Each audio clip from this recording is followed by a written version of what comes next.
Samantala, pagpapatatag ng sektor ng agrikultura laban sa mga sakuna isinusulong ng iba't ibang organisasyon para matiyak ang supply ng pagkain sa panahon ng kalamidad. Tinalakay ito sa isinagawang Global Platform for Disaster Risk Reduction sa Geneva, Switzerland. May report si Clazel Pardilla. Hindi lamang buhay ang nawawala tuwing humahagupit ang sakuna.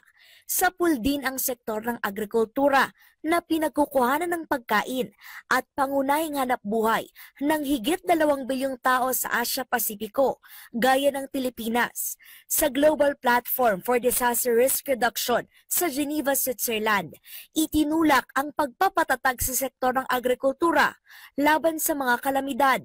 Kabilang dito ang paggamit ng teknolohiya sa produksyon ng pagkain. It is not just one specific issue that we need to look at because that goes together with the water management practices. It goes together also with the application of science and technology in terms of understanding how crops can be made more resistant. Sa presentasyon ng Food and Agriculture Organization sa side event ng GP 2025, sinabing papalo na sa 3.8 trillion US dollars ang nasira sa agrikultura dahil sa mga kalamidad sa nakalipas na 3 dekada. Kaya mahalaga na mabawasan o mapigilan para matiyak ang akses sa supply ng pagkain. And that is the 6th year in a row of a rising need.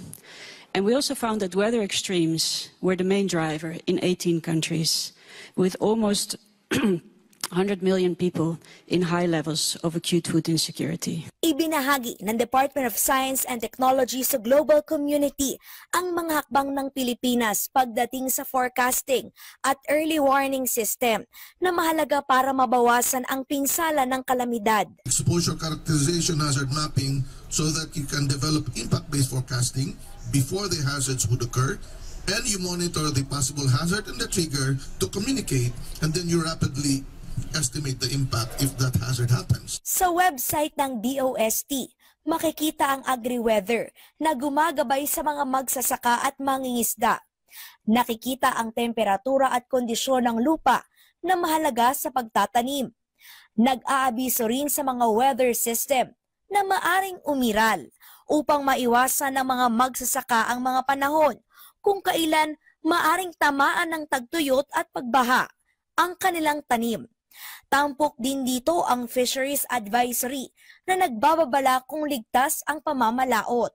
If you talk about forecasting, you need to have the instruments, you have to have the analytics, you have to have the communication, and the fourth one, and very important, is the appropriate and timely response of people on the ground. Pinuri naman ng UN Office for Disaster Risk Reduction ang Asia-Pacific region sa mga disaster resilience initiative, partikular ng Pilipinas. The Asia-Pacific region has been really pushing hard the agenda forward, and a lot of the progress that we see over the past few decades is really given to the hard work that has been carried out in the Asia-Pacific region. And the reason why I want to also to stress the political leadership, because last October, the government of the Philippines hosted the Asia-Pacific Ministerial Conference. Mula sa Geneva, Switzerland, Clazel Pardilla, para sa Pambansang TV, sa Bagong Pilipinas.